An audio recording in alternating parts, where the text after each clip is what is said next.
Hello everyone, hotel ஸ்டைலில் chicken biryani எப்படி பண்ணுறதுன்னு இந்த வீடியோவில் பார்க்கலாம். நான் 2 kg சிக்கன் பிரியாணி பண்ணியிருக்கேன். பட் உங்களுக்கு 1 kgக்கான மெஷர்மெண்ட் கொடுத்துருக்கேன். வாங்க பார்க்கலாம். ஆயில் நல்லா ஹீட் ஆனோடனே வெங்காயம் சேர்த்துக்கோங்க. வெங்காயம் கொஞ்சம் வதங்கினோடனே மசாலா ஐட்டம் எல்லாமே ஆட் பண்ணிக்கோங்க. என்னென்ன மசாலா நான் டிஸ்கிரிப்ஷனில் கொடுக்குறேன்.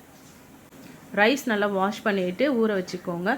இதுக்கு ஒரு கட்டு புதினா, ஒரு கட்டு கொத்தமல்லி சேர்த்து நல்லா வதக்கிக்கோங்க. கூட பச்சை மிளகாய் கொஞ்சம் வதங்கினோடனே தேவையான அளவு உப்பு, ரெட் சில்லி பவுடர் ஆட் பண்ணிவிட்டு வதக்கிக்கோங்க. நெக்ஸ்ட்டு இஞ்சி பூண்டு சேர்த்து நல்லா எண்ணெய் பிரிஞ்சு வர அளவுக்கு நல்லா வதக்கி எடுத்துக்கோங்க. தயிர் ஆட் பண்ணிவிட்டு ரொம்ப நேரம் வதக்க வேண்டாம். நெக்ஸ்ட்டு தக்காளி ஆட் பண்ணிவிட்டு தக்காளி நல்லா வதக்கி எடுத்துக்கோங்க. இது கூட வாட்டர் ஆட் பண்ணிக்கோங்க. கொஞ்சம் கொதி வரட்டும். தனியாக ஒரு பாத்திரத்தில் ஒரு 1.5 லிட்டர் தண்ணி எடுத்துகிட்டு அதில் உப்பு போட்டு கொதிக்க வைங்க.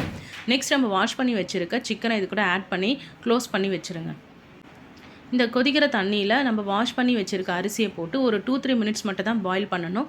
பாயில் பண்ணதுக்கப்புறமா தண்ணியை வடிகட்டிட்டு அரிசியை இது கூட சேர்க்கணும். இதுக்கு தண்ணி பார்த்திங்கன்னா அந்த அரிசி சிக்கன் எல்லாம் முழுகிற அளவுக்கு தண்ணி ஆட் பண்ணால் போதும். ஃபஸ்ட்டு 2 மினிட்ஸ் ஹை ஃப்ளேம்லையும் நெக்ஸ்ட்டு 15 மினிட்ஸ் லோ ஃப்ளேம்லேயும் வச்சு இறக்குனா சிக்கன் பிரியாணி ரெடி. இதே மெஷர்மெண்ட்டை பேஸ் பண்ணி நீங்கள் 5 kg 10 kg இல்லை அதிகமான கேஜி கூட நீங்கள் வீட்டிலையே செஞ்சிடலாம். ஹோட்டலுக்கு போகவே மாட்டீங்க. இதோட டேஸ்ட் ஹோட்டல் ஸ்டைல்லே இருக்கும். நீங்களும் இந்த மாதிரி சிக்கன் பிரியாணி ட்ரை பண்ணி பாருங்கள்.